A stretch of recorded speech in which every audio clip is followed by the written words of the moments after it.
Welcome to the Managing Violence podcast, where we talk all things self-defense, violence prevention, and aggression management. My name is Joe Saunders. I'm your host. Let's go. Hello, ladies and gentlemen. Welcome to Season 2 of the Managing Violence podcast. It is a tremendous honor to be back with you, and thank you for tuning back in. We did have a bit of a delay getting started with Season 2, but we are here now, and we've got a tremendous list of guests and topics coming up to talk about over the next 10 to 12 episodes. But first, a little bit of admin. We now have a new website, or I now have a new website, which is www.joesaunders.com.au. That is where you'll find all the previous episodes from Season 1 and all of these episodes as they get uploaded. And you'll also find a bunch of blogs and articles and so on that I'll be writing. Not all of them around aggression and violence, but most of them in that sort of vein. I am starting to explore a few other areas as well. So if you like the way I think or the way I talk, or you want to know what's going on inside my head, then that's the place to find it, www.joesaunders.com.au. Also, I'd like to encourage you, if you don't already, to jump onto Facebook and search Managing Violence Podcast and give that page a like. I know for a fact we have a lot more listeners than we currently have likers on that page. So jump on, like that page, and stay up to date with everything that's happening with the podcast and some guests and hopefully some bonus content along the way. So other than that, let's get on to the first guest of this season. It's a biggie. If you haven't heard of Ellis Amdur before, Ellis is one of the leading verbal de-escalation trainers in the world at the moment. He is a 50-plus year veteran of the martial arts. He's written a ton of books. He's written books on traditional martial arts. He's written fiction. He's written a graphic novel.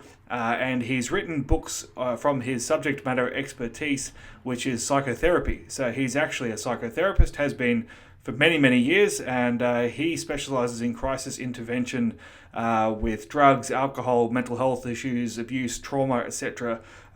Extremely knowledgeable guy and a tremendous writer. So I fully encourage you to seek out his books. They're all on Amazon or on his website, which he gives a link to later in the episode.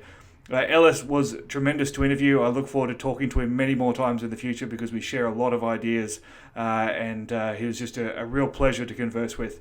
So without further ado, here is Ellis Amdur.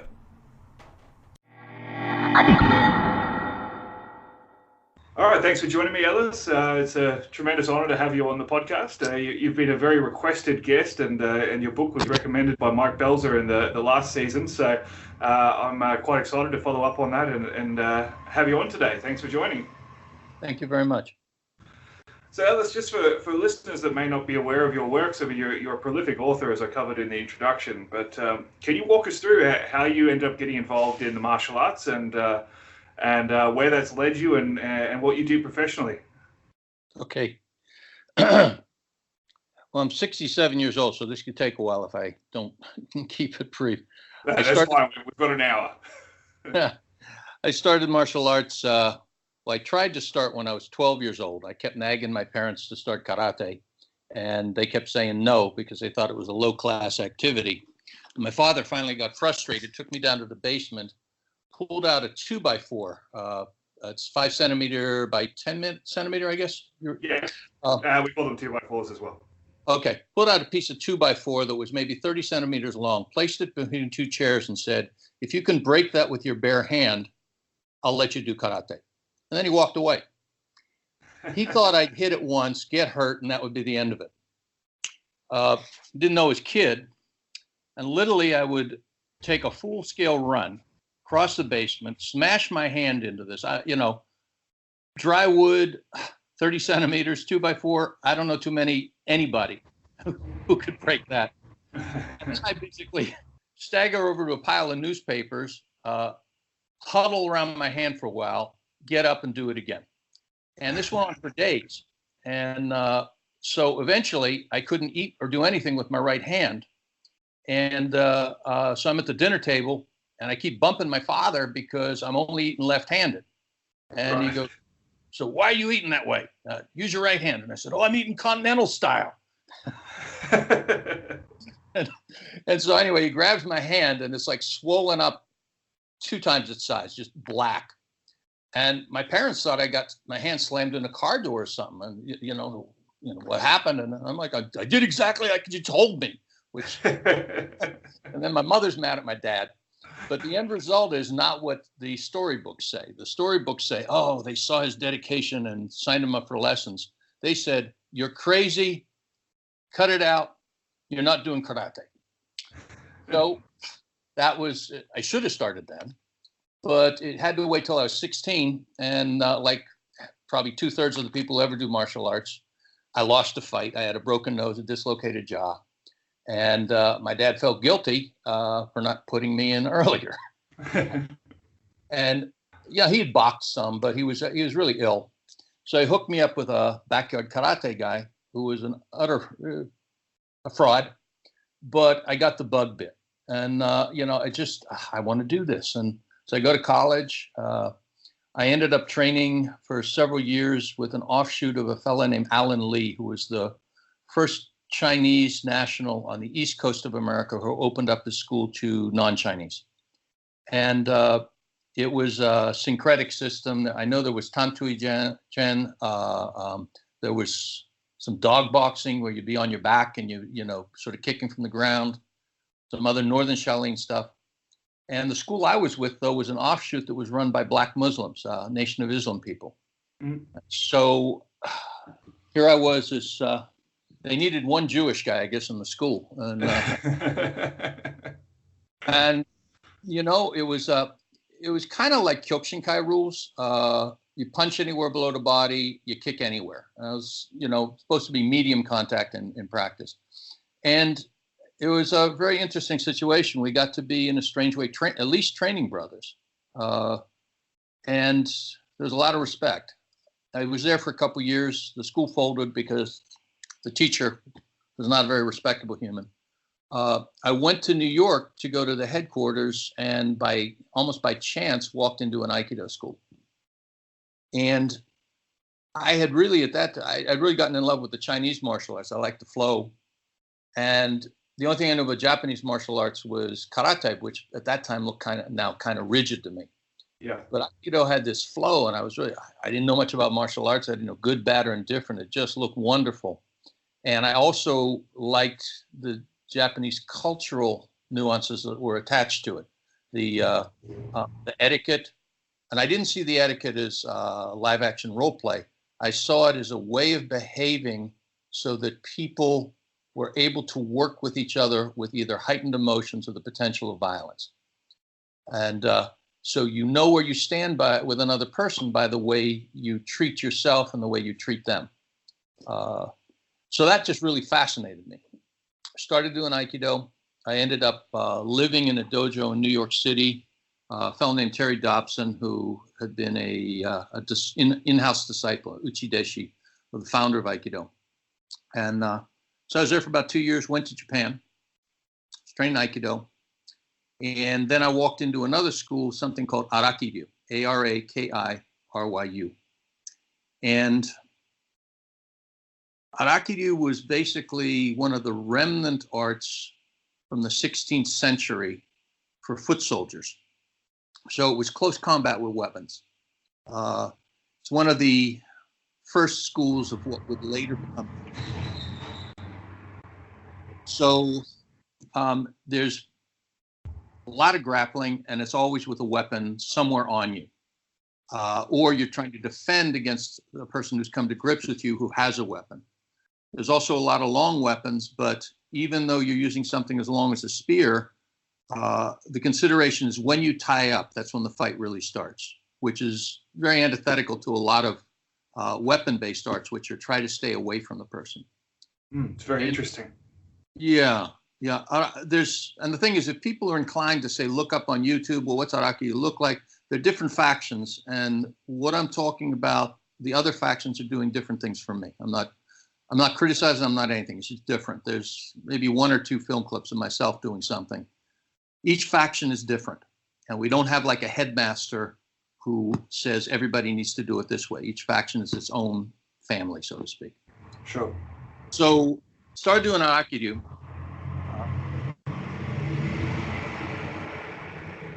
One day I was training with my teacher, and I said, I'm not sure this Aikido works. I was about a knee done at the time.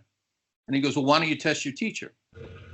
And I'm not going to, my teacher was a personal friend of mine at that point. I wasn't going to jump him in class, but we used to work out after class. And so I started trying to stop his technique. And he was also a judoka. And every time I tried to stop his Aikido technique, he countered me with a judo technique. And I was like, gee, I guess I'm in the wrong thing. So I ended up withdrawing from Aikido, training Aikido. I also started training some level of judo. And then my then wife and I wanted to do something together, and I didn't feel Aikido was really suited for her, actually, quite frankly, most women, which we can get into more if anybody's interested. But so we started training in another martial art called Todaha Bukoryu. And that's a school that specializes in long weapons, and specifically the naginata. The technical parameters are almost the opposite of Aikido. The body mechanics is different. And so I started, I would do subsidiary things. I trained judo, I trained different Chinese martial arts over there, I trained Muay Thai, but they were all to contribute to this, just aspects of the Aikido I was doing.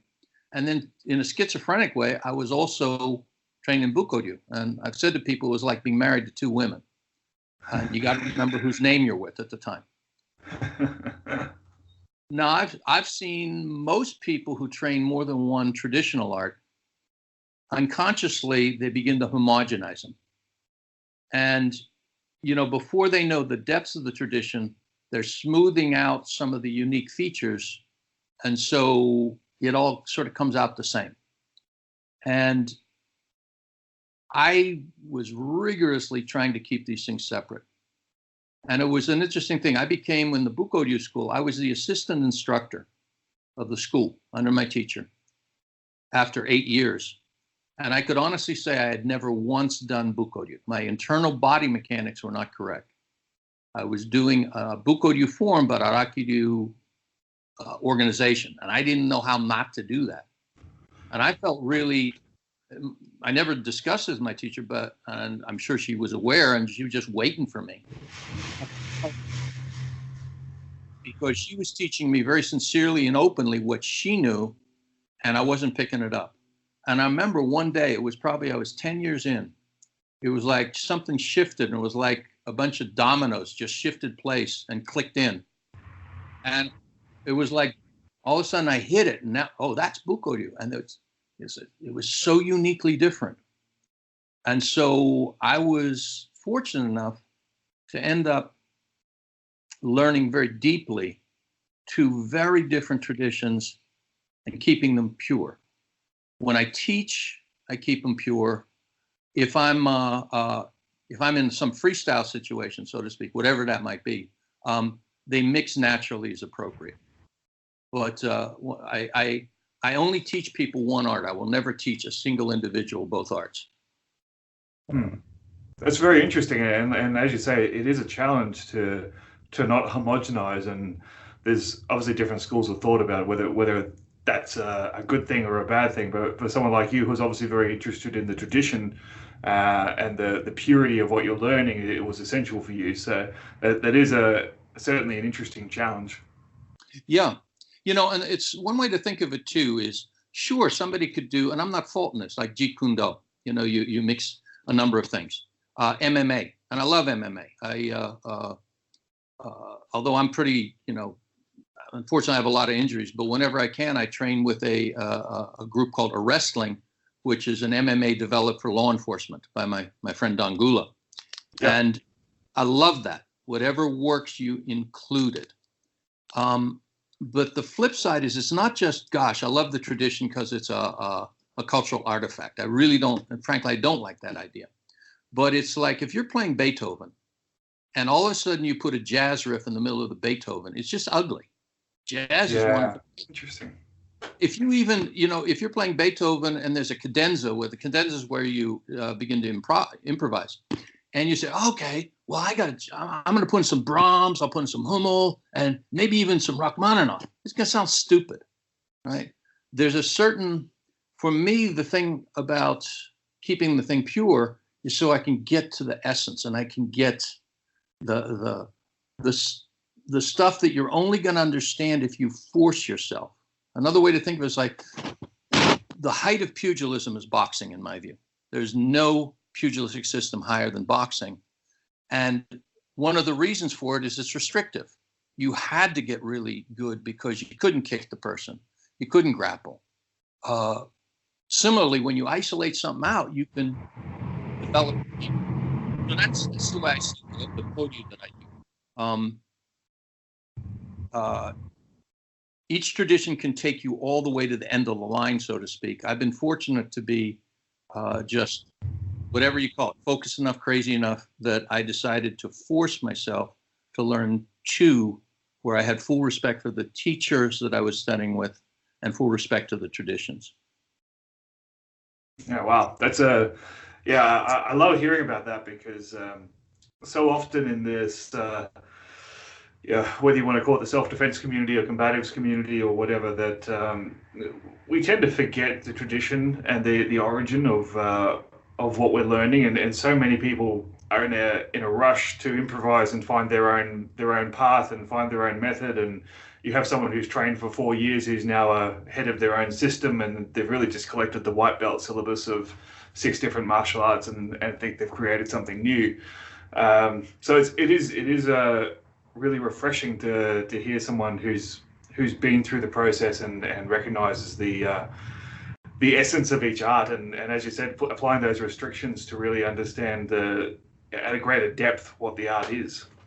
Yeah, I mean, there's a whole area which is often kind of brushed aside because it's kind of woo-woo. This whole concept of internal strength, and I've discovered that was inherent all along in these traditions, and it's just amplified my ability. See, usually when you think of internal strength, you think of stupid stuff like no touch throws and all that ridiculousness, or wave your hands, people fall over. Mm. I'm talking about the ability to explosively exert force with almost no wind up, in particular with weapons, to be able to cut somebody when you have a millimeter between you. And because you're not overcommitted to a movement, if they try to neutralize what you're doing, you flow into another explosive movement. And so it's not some just wave your arms kind of thing. It's a very specific way of using the body. I don't want to go into too much detail. It could bore everybody. But it's given me a new lease on life. If I hadn't sort of all of a sudden figured out there was this whole other level and started training in it, probably the peak of my martial arts career would have been when I was about late 40s. But I'm still on an upward slope. There are things physically I can't do because of bad knees or things like that, or just my age. But in most levels, technically speaking, and the amount of power I can exert and everything else, I'm still improving. And it was forcing myself to stay in the tradition that enabled me to realize there was this other possibility in the arts. Yeah, sometimes we realize the old masters actually knew what they're talking about. Yeah. Actually, a good friend of mine here in Melbourne, Jim Armstrong, who runs Raw Combatives. Jim is well regarded in the reality-based self-defense world because he's a Geordie. he grew up in scraps, and he's a lovely guy, and he's an excellent teacher and a great martial artist. But one of the first sessions I did with his guys years ago, I was surprised to find that he was drilling some Aikido wrist locks, which are kind of like it's not something you expect to see in a reality-based martial art. And his theory was if they didn't work, they wouldn't have been passed down for the last 2,000 years. So at some point we've forgotten how they work, or we've forgotten how to teach them. So it's a matter of just drilling it until you figure it out again, and then finding the essence of why that technique is what it is, and seeing if you can correct the couple of generations of misuse. Yeah. So, I mean, here's a really sort of interesting concept, which is similar, because in almost every grappling system, you're not allowed to mess with fingers, right? You yeah. can't put finger locks and all of that. I speak for myself. I naturally will let my fingers stray, and if somebody wanted to snap one of them off, I wouldn't have been attending to that. Now, if I am mentally aware that that could happen, I can very quickly drill to cover that up. So one is not going to get access to a stray digit. But if I'm training without it, I forget that a stupid little technique like that could actually really ruin your day, make it impossible to grip the person or something like that. You have a couple fingers broken, it can really mess up the rest of your technique. And if you have a weapons man, can't hold the weapon. Yeah, well, you can see that even just with, and I'm guilty of it myself, that when I train striking with boxing gloves on for an extended period, I can be very lazy with keeping my fist clenched properly when I train barehanded. So it's just a matter of, I guess when you've got the compensation of the glove on, you don't have to worry about whether the structure of the hand is as as sound as it could be otherwise. So that's something I'm always trying to be mindful of myself. Is not getting lazy due to the limitations in what your opponent's allowed to do. Yeah, or you tape your hands and your wrist, Yeah, and your wrist is protected from you. Have you ever sprained your wrist on a heavy bag? oh yeah, It's stupid, isn't it? yeah. Yeah. Yeah. I love doing. I train Brazilian Jiu-Jitsu as well, and I love rolling with guys that are wrist lock hunters because you realize how vulnerable you are in certain positions where you just don't normally think about it because not a lot of guys actually go for wrist locks. So it's almost like trying to debate a professional debater rather than a drunk in a pub. You know, like, you realize you're playing a different game, and you've got to be a little bit more aware. Yeah. So let's change tracks into your professional career. So, did martial arts lead to one thing, or was it a separate journey into what you do professionally? Yes and no in both. So, I went to when I went to college, I was studying Jungian psychology, which is a really rarefied intellectual form of analysis. Fascinating, but it would have put me in a clinical office somewhere, talking to very introspective people about imagery. Mm-hmm. And that was one route of my life. I got my bachelor's degree, and I was also doing the martial arts. And it's like the thought of going to graduate school and doing more of that just really repelled me. And that's when I moved to New York City, started, living in a dojo, and then went to Japan. Well, here I was in Japan training things that I really loved. But as far as I was concerned, the rest of my life was socially useless. I was writing technical manuals in a labeling machine factory. I was teaching junior high school English to groups of 50 kids, the worst job I ever had in my life. And, here I was in my mid-30s, and then to top it off, my Aikido teacher, who was only a few years older than me, said, he used to say to me, you're a waste of breath, because he's a good guy. I was his last student, not surprised. And he says, you came all the way over from your own country to learn about power, and you aren't using it. He says, if you're a man exerts power on the world. He says, if you're here to get enlightened, that's masturbation. If you're here just because it's cool to do these techniques because it's a cultural artifact, that's more masturbation. If you're not using power, you're useless. And he says, I don't care. And this is a quote. I don't care if you're a policeman or a terrorist. But if you don't change the world by your actions, what's the point of you? And that began to really, first it made sense, and it really bothered me. And so I started looking around what to do, and without going through my whole path, I started to get interested in hostage negotiation, and found out that at that point, hostage negotiation was now a specialty within law enforcement. You didn't come in as an outside expert, a psychologist. That's not the way it is. Psychologists are consults, but they do not do direct negotiation. And because it's a subspecialty, you've got to spend a lot of years in law enforcement before you get there. And I was already I was 37 years old. I had 2 kids, just moving to America. And for a variety of complex reasons, that wasn't the direction I wanted to go. And then I heard about something called crisis intervention. Crisis intervention at that time being a subset of psychology. And it's essentially, it is a person is in an acute crisis. They are suicidal. They may be having a psychotic break or a drug episode. They may be aggressive, even homicidal due to mental disturbance. And the person who does crisis intervention is going to them face to face, sometimes in their own home, and with a force of will and speech, talks them to a place that they're safer. Maybe talks them to agreeing to go to the hospital, whatever that might be. But you're sort of meeting the person at the worst they could possibly be. Now, sometimes I'm with, doing that. You might be with police backup. Sometimes you're not. That just looked fascinating to me. I was also just intellectually starved. So I decided to go back. I left Japan, went back to a specialized program in Seattle University. It's going to sound real fancy, existentialist phenomenological psychology. And the short explanation of that is phenomenology is like a Zen of philosophy. You deal with what's in front of you. The philosophical part is considering how your own preconceptions blur your perception. So, it's like, let's say I'm walking toward you. I happen to be a pretty big guy. I'm about 2 meters tall, about 110 kilos. And it's night. Your immediate perception, particularly if I'm a little bit intoxicated, that guy's a dangerous guy. Now, that may be true. It may not be true.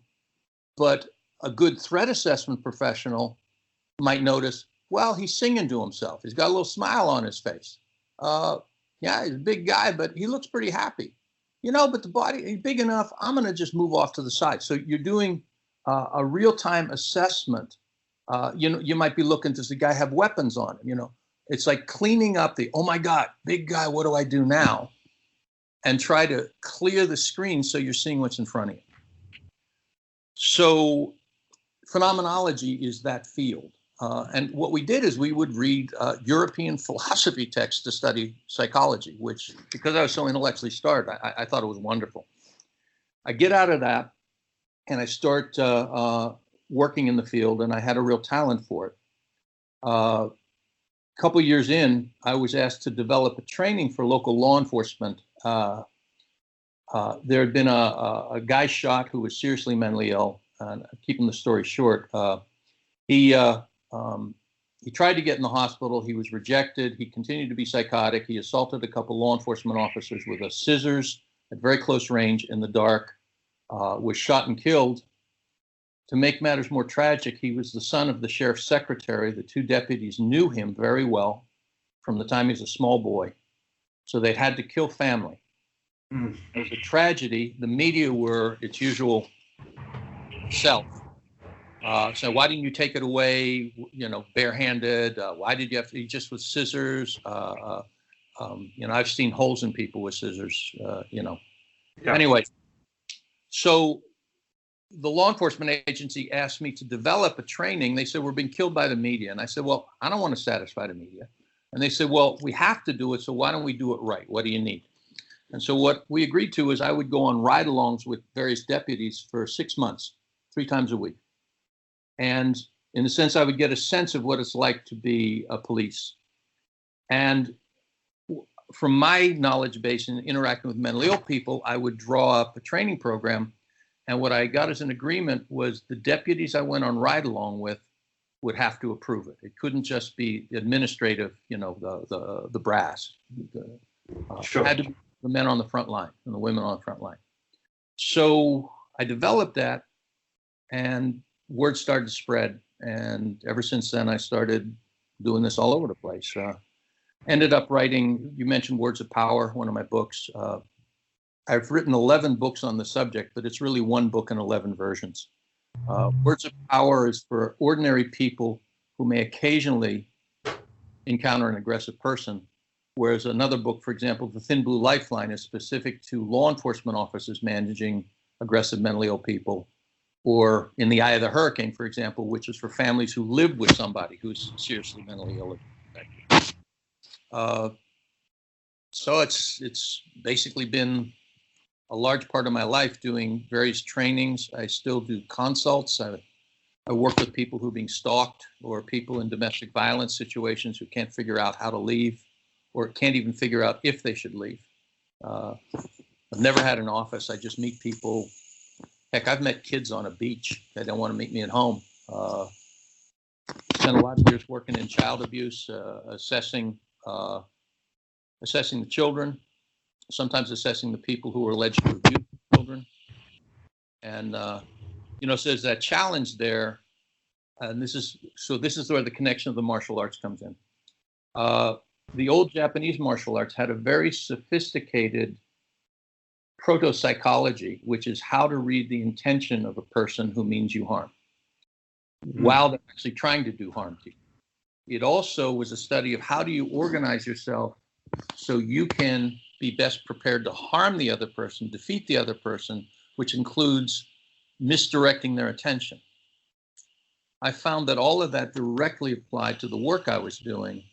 And so I used to get abusers who were already clear with the police spontaneously confess things to me. And I would let them know, anything you say, I'm going to report. And they'd still want me to understand. And then they would blurt out a confession. Wow. And I attribute that directly to the martial arts, that it's not about how I feel about somebody, it's how do you win. And, it's easy to indulge in feelings. I hear people all the time, that guy got near me, I castrate him, I this and that, the way people talk. Yeah. The truth is, I'd like to win, not only that, but I'd like to continue winning so other kids are safe. And so I will organize myself exactly as I have to be so that people put themselves at a disadvantage if they are truly a predator. And if they are not, because I don't have preconceived notions, I can sometimes help people who have been falsely accused. So that's really what the martial arts has given, that kind of ability most of the time to be dispassionately aware of what's really going on, just the same way one should be if somebody's trying to, cut your throat or whatever. The same mindset.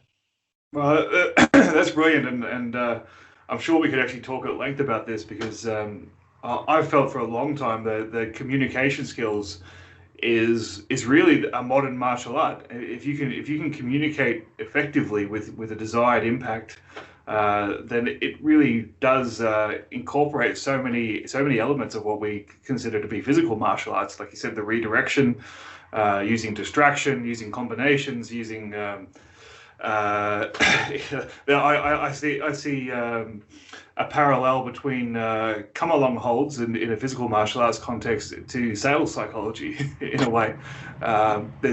If you can communicate well, you're every bit a martial artist, and I think in the modern litigious society, it's probably the safest martial art to be proficient at. Yeah. So I'd really like to unpack some of what you said there with the differences in with words of power focusing on regular people and Thin Blue Lifeline focusing on police. How much of a difference do you think it makes having that perception of authority, or the badge in how people communicate, and how does your training differ for those two different groups? Well, the training. So, for example, I remember one time I was sitting on the beach and I see a young man being chased by a couple other young men, and one guy pulls out a firearm and starts shooting at him. A law enforcement officer is supposed to move toward that. I'm supposed to move away, right? Yes. Another example, I was working with a woman who was in a somewhat emotionally abusive relationship. And one day she calls me absolutely upset. Her husband had torn a door off its hinges, done a couple other very threatening things. She ran out of the house with her daughter, and she called me up and said, I left my dog there. Will you help me get my dog? He knows you. Now, one-on-one with that guy, I'm not trying to be macho or anything, but I had absolutely no doubt in that case I could tie that guy up. Now, this is America. I knew he had guns. That changes everything to begin with. But number two, let's say I went in there, the guy took a swing at me, and I knocked him out. Mm. The next question in the court would be, Mr. Amdur, knowing this is a law enforcement function, why did you go in and break this guy's jaw? You just lost your license as a psychotherapist, and you went where you shouldn't go. So there are different professional requirements. And so when it comes down to the baseline strategies, which you might have read in Words of Power about how to talk to an angry person or an enraged person, and we can go into some detail on that. The professional context means that the application of those principles is different. A book for a probation officer, there's a context between what a probation officer does that a police officer doesn't. In America, a correctional officer, that's for a prison or a jail, have different rules of engagement. The level of force they're allowed to use in certain situations is different than it is on the outside. So all I've done, and sometimes with a subject matter co-expert, put the techniques in the professional context. And it's like, I have a book for mental health professionals. That one's got 330 pages. My book for security guards is about 210, because there's a lot more, particularly in dealing with emotionally disturbed persons, there's a lot more a mental health professional is responsible for in managing a mental health crisis. Whereas the security guard's job is make sure he doesn't hit anybody, doesn't hurt himself, and call for backup. Yeah, right? You're managing the acute outbreak until help arrives, not an ongoing relationship or therapy. Yeah. So it's as much context or the level of depth. When I wrote Words of Power, I usually have critical readers who are experts in the field. So my critical readers for Words of Power was my wife, who was a former ballet dancer, and teaches something called gyrotonic, which is sort of like three-dimensional Pilates. I had an English literature professor from Vancouver, British Columbia, and a physical therapist from Pakistan. And I asked these three women, first, what do you like? But the second thing was, what do you not need? And they caused me to cut about 35,000 words in the book. They said, I've never seen anybody act that way. It might happen once in my life. I don't want my mind cluttered up with wondering about that. So Words of Power. That's really interesting. Yeah, it was paring away. I had whole sections on how to talk to somebody who might be in a schizophrenic episode. And these three people are saying, I've seen a few schizophrenics on the street, but you're going into a level of detail that I'm preparing for something that's a very low frequency occurrence. Whereas basic, if that schizophrenic person says, comes up to them and says, I'm going to punch you, and then how do I speak to that person? That they wanted to know whether they're schizophrenic or not. That's really interesting. It's a lesson I've learned myself. I think sometimes we get, I'll speak for myself. I got trapped into this idea that I had to prove my knowledge. I had to prove that I knew what I was talking about. So I'd go into way more detail than what was actually required for the people I was training. And it became about really I was serving myself rather than serving them. What they needed to know was the what to do, not necessarily the science or the psychology behind why it works. And I think for me, I kind of assumed they would want to know that to validate what I'm teaching them. But realistically, they already trusted me. I just had to tell them what to do, and I was drowning out the good information with stuff they really didn't care about. And that was a learning process for me. So it sounds like kind of similar in concept to what you're being told there with your book. Yeah. That's excellent. And with I'm curious with Thin Blue Lifeline. I haven't read it yet, but I've just written it down. I'll be getting that. I'm looking at law enforcement de-escalation training. From my observation, most of it still seems to be based around the George Thompson's work in the 80s and 90s. Do you find that's still the case in the US, or has it evolved past that? All too much. So let me sort of go in a little, if you don't mind, let me go into a very little detail on what is missing there. Absolutely. So one way to think about one has to define de-escalation. People usually don't. So let's sort of as a working model, let's break up behavior on an old model of the brain, the triune brain, the idea that we have three main subsectors of the brain: human brain, mammal brain, reptile brain. And the idea is all three of them are switched on, but one of them is dominant. So, for example, you and I are having a conversation, and if in the middle of this conversation a wasp flies in the room toward your eye, in the middle of the sentence, you'll jerk your head away.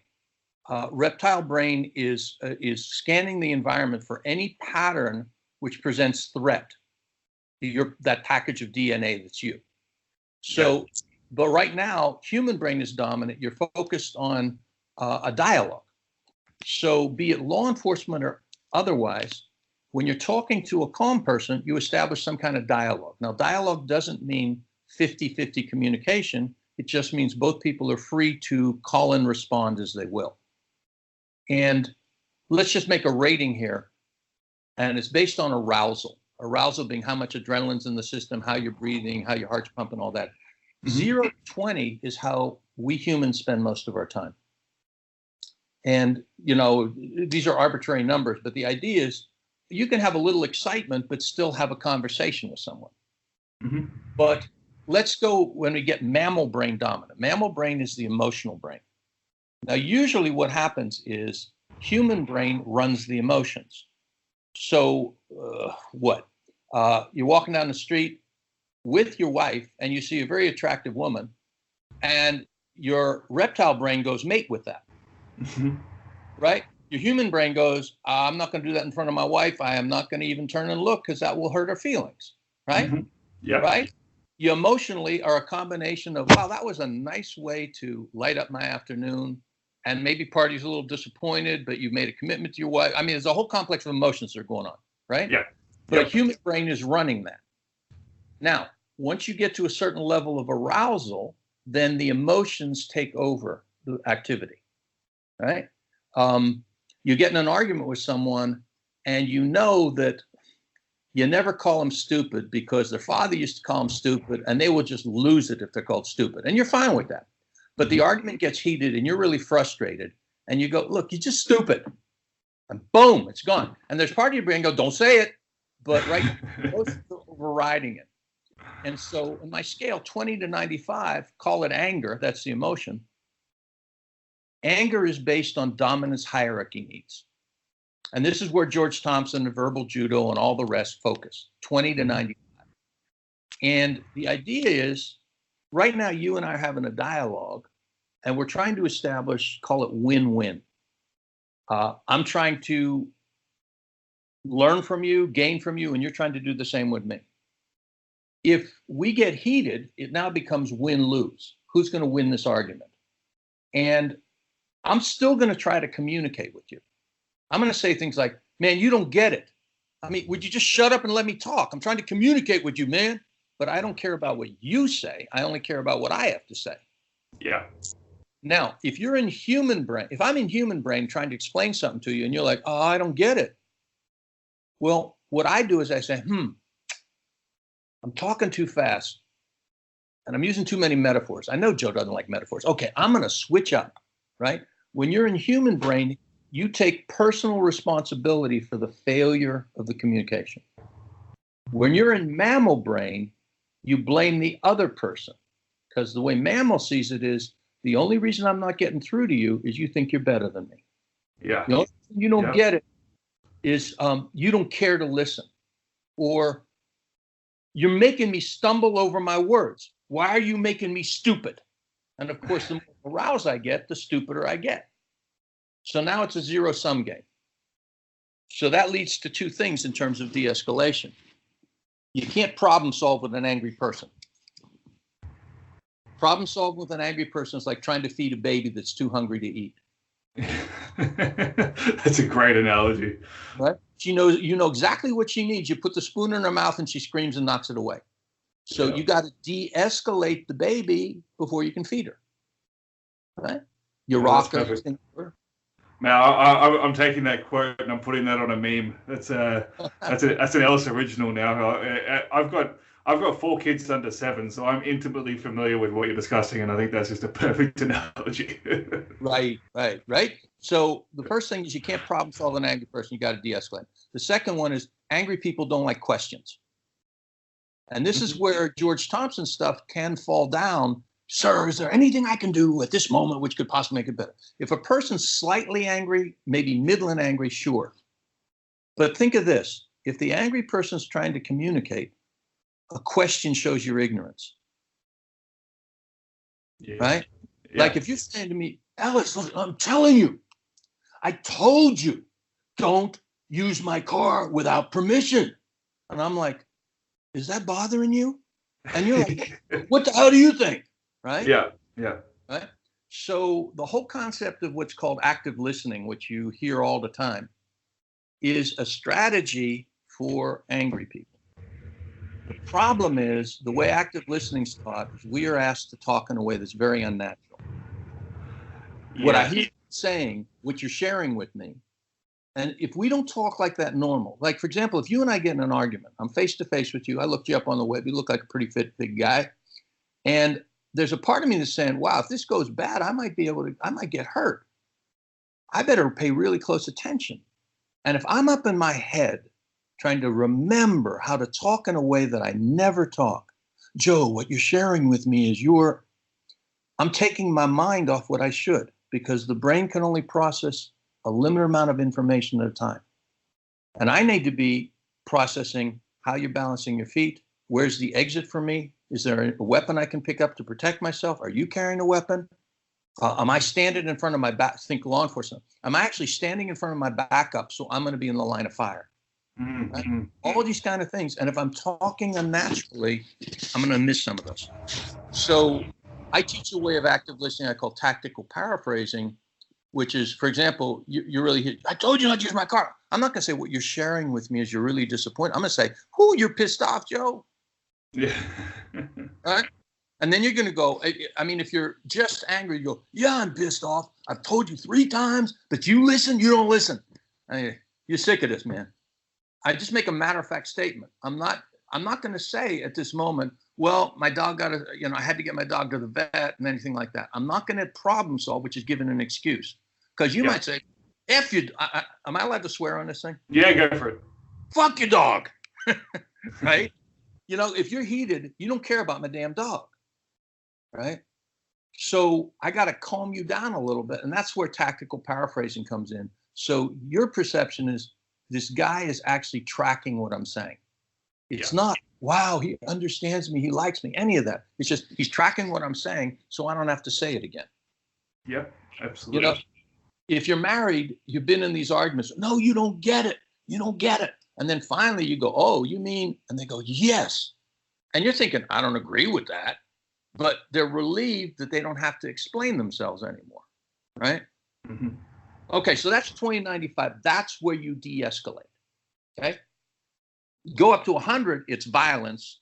And the principle for dealing with violence is establish safety. Yep.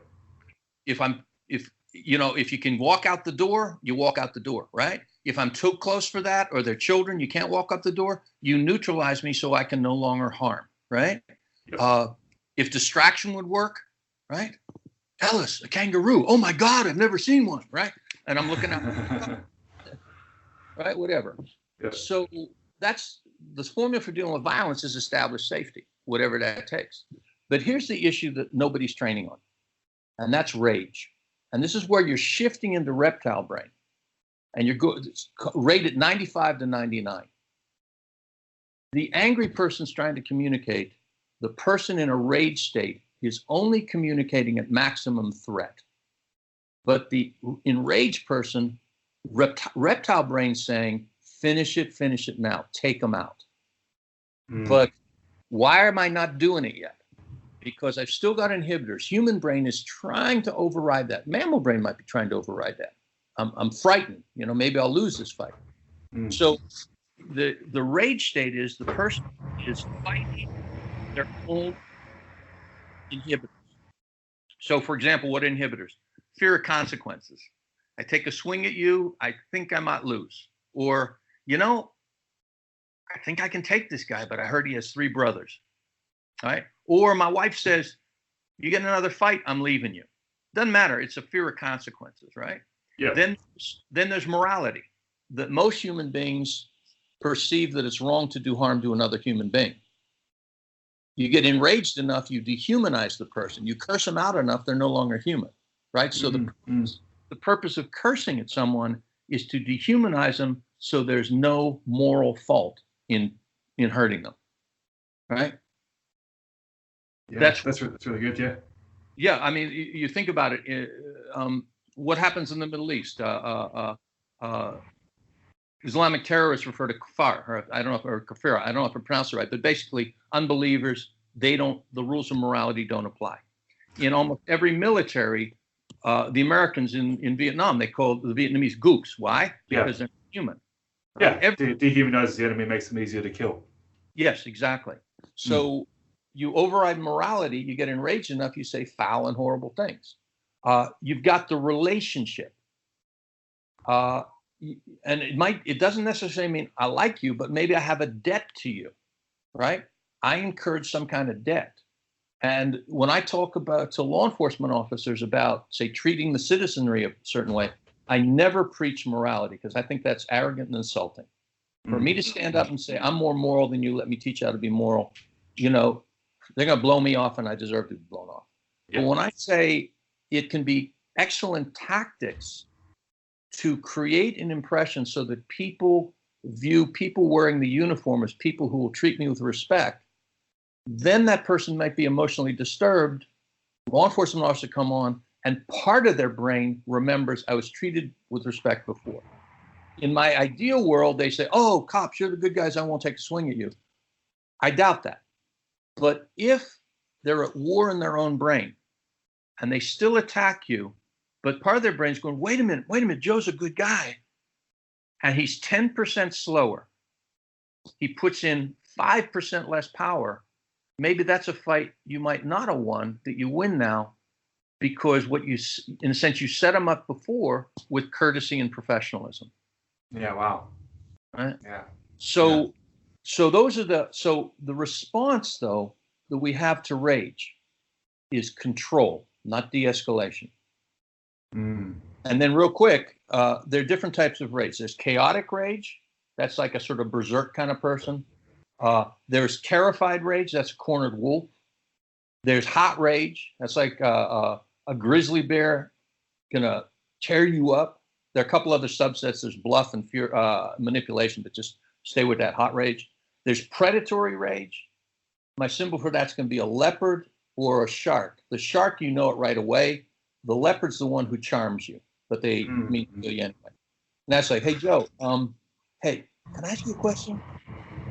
And, you know, it's like, when you go, what? And you lean forward, and that's when I grab you, right? Because I let you think that you were safe with me. Yeah. And then you've also got deceptive rage. There can be some overlap on the deceptive rage, in particular for when I'm training law enforcement, is people who fake mental illness to catch the officer off guards to then stab him or something like that. Yeah. Actually, Rory Miller, who I had on, I had him on last season. He's coming back again this season. I don't know if you're familiar with his work at all, but Rory wrote in one of his books that you can tell someone who's pretending to be mentally ill because a person who's pretending to be mentally ill is trying as hard as they can to look crazy, whereas really mentally ill people try as hard as they can to look normal. So it's whatever they appear to be trying to achieve. There's a truth to that.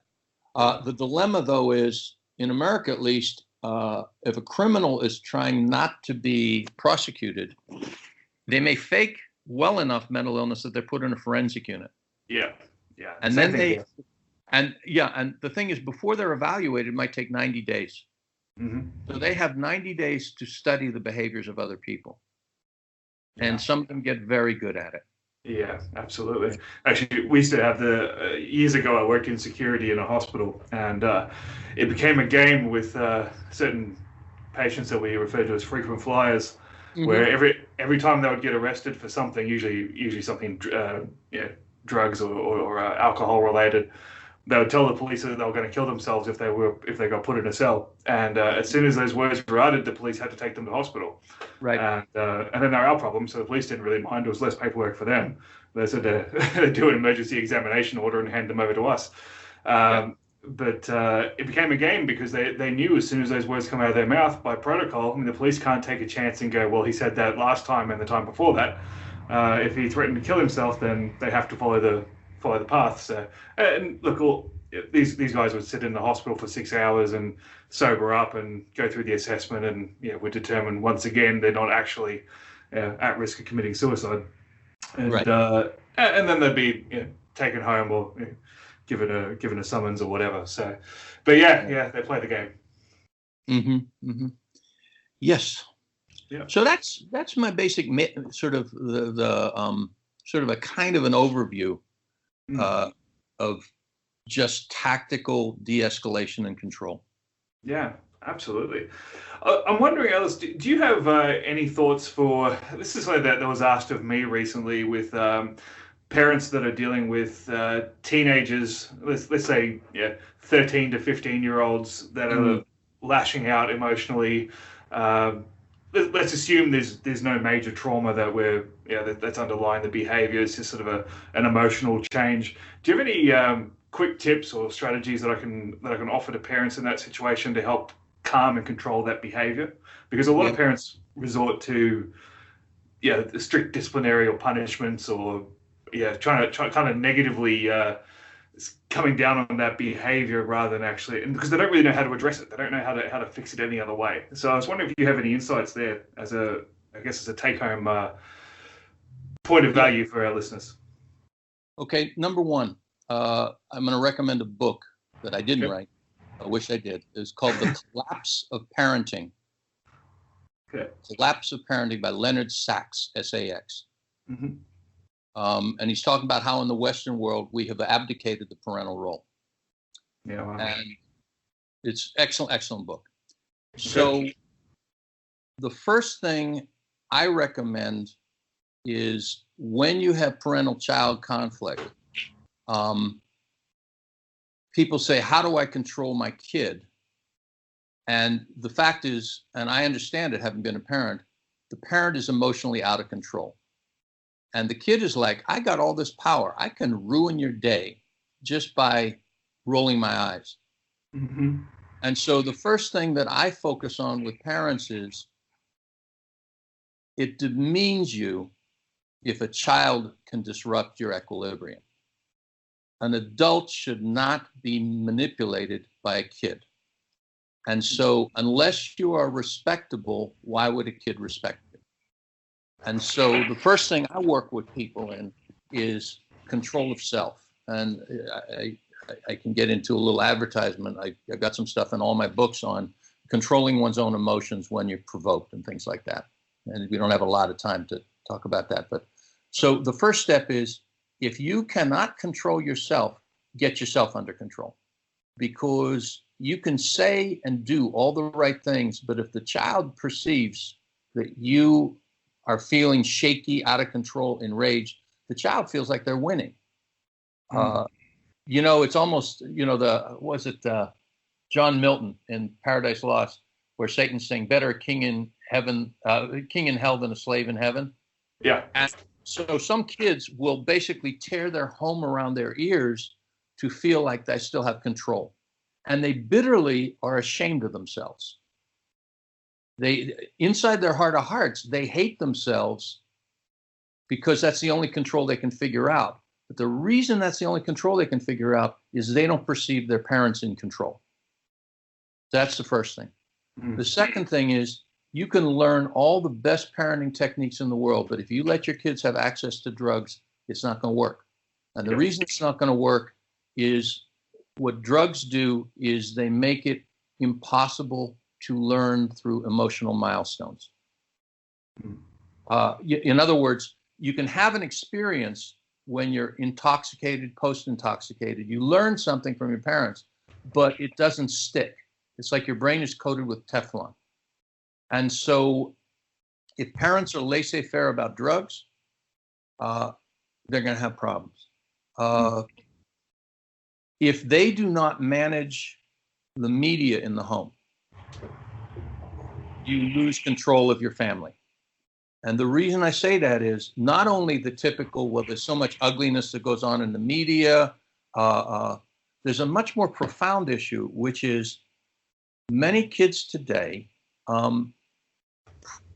we have 5 senses, but their primary input is almost all visual. And whatever the senses we get input, that part of the brain grows bigger. For example, until GPS, probably the hardest test in the world was the London taxi driver test.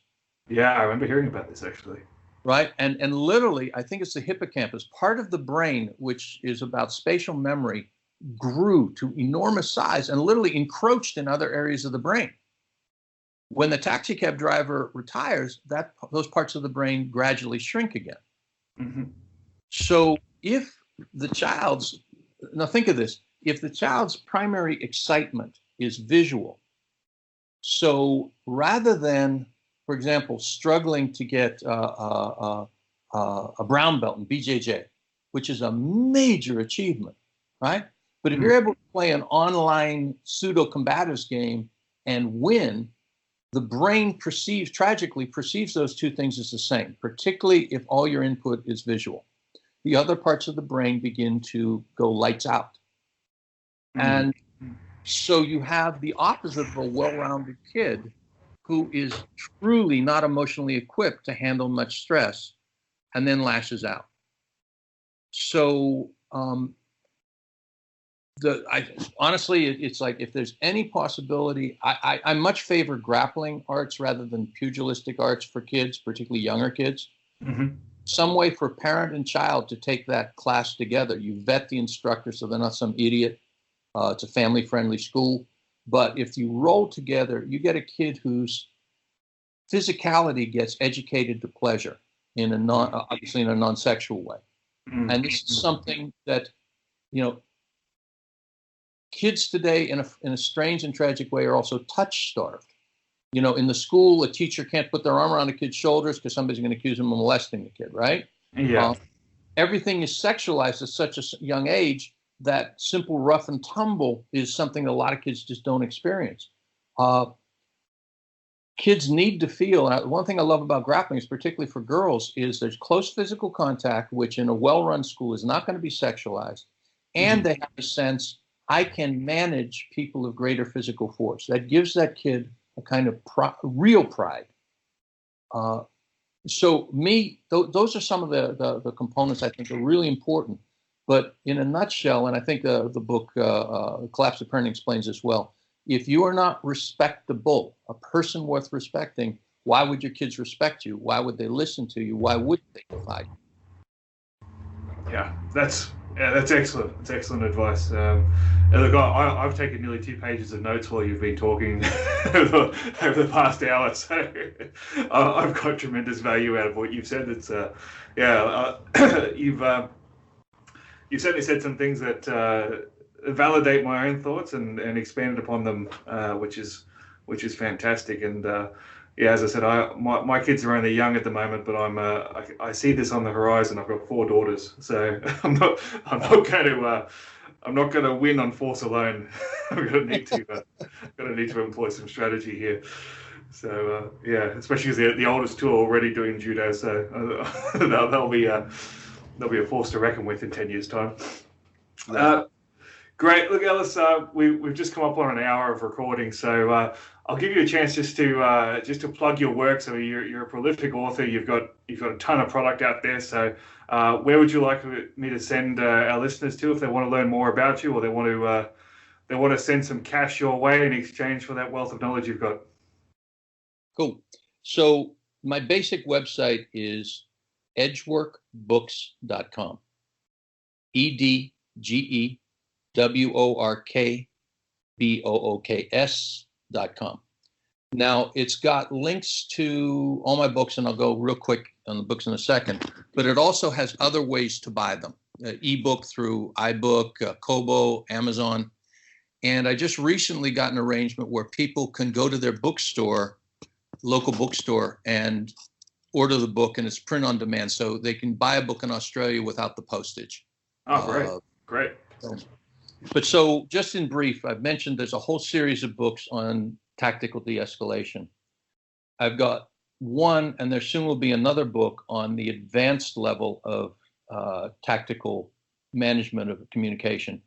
One is called The Coordinator, Managing High-Risk, High-Consequence Social Interactions in an Unfamiliar Environment. That one's for warfighters and police.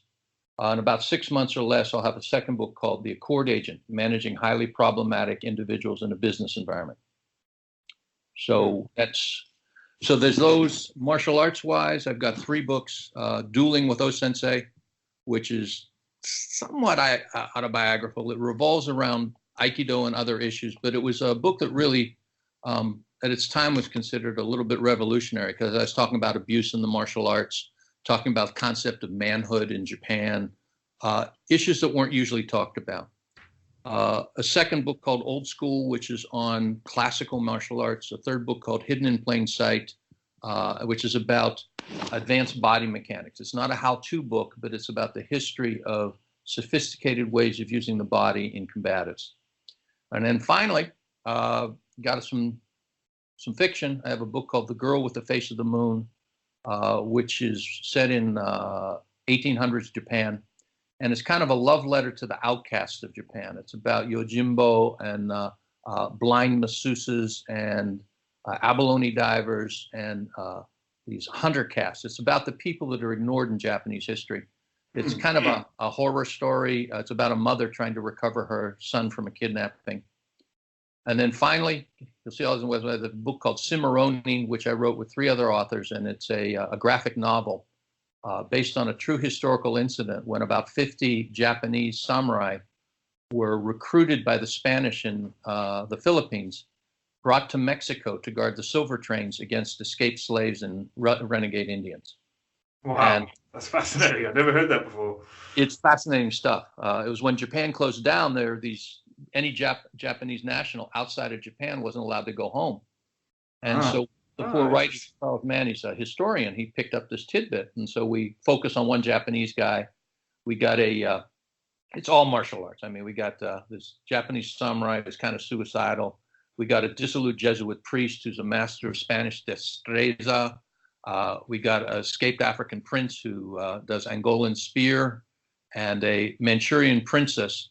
And the book that is kind of funny. The graphic novel is actually taught in a university in Ireland in a feminist studies class, written by 4 guys, because he wrote a female character who doesn't hook up with any of the guys.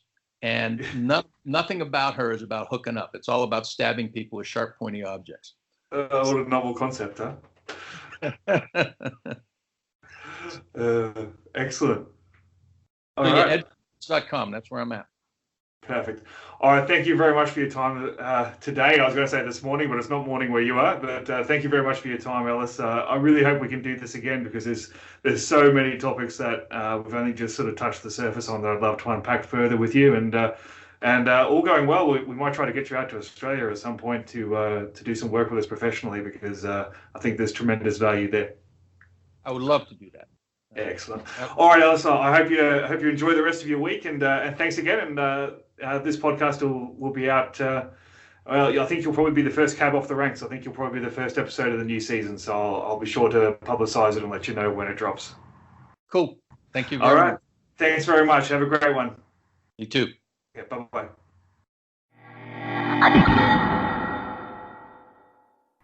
I hope you enjoyed that conversation as much as I enjoyed having it. Thank you once again to Ellis Amdur from Edgework for his tremendous insight. I thoroughly enjoyed that. I took so many notes that I'm working on a big project at the moment around verbal de-escalation, and that was certainly very informative for me, and a good validation that I think I'm on the right track. So I look forward to talking about that further as it develops. But fantastic. Please check out Ellis's work. He was very generous with his time, and his work is tremendous and definitely worth looking into. Next week we cross over to the other side of the Atlantic, and we have Matt State from the UK, and we'll be talking about his journey through the martial arts and through violence and the effects of an abused and traumatized child through to a bouncer, bodyguard, martial arts instructor, and now author. So Matt will be going through his journey, and it is a tremendous story. Once again, just to remind you, you can check out www.joesaunders.com.au to check out last season's episodes, all of this season's episodes, and also any other blogs and articles that I am writing at the moment. And also, please check out the Managing Violence podcast Facebook page. Give us a like and follow along to keep up to date with all things going on in the podcast. Until next time, this has been Joe Saunders. Have a great week.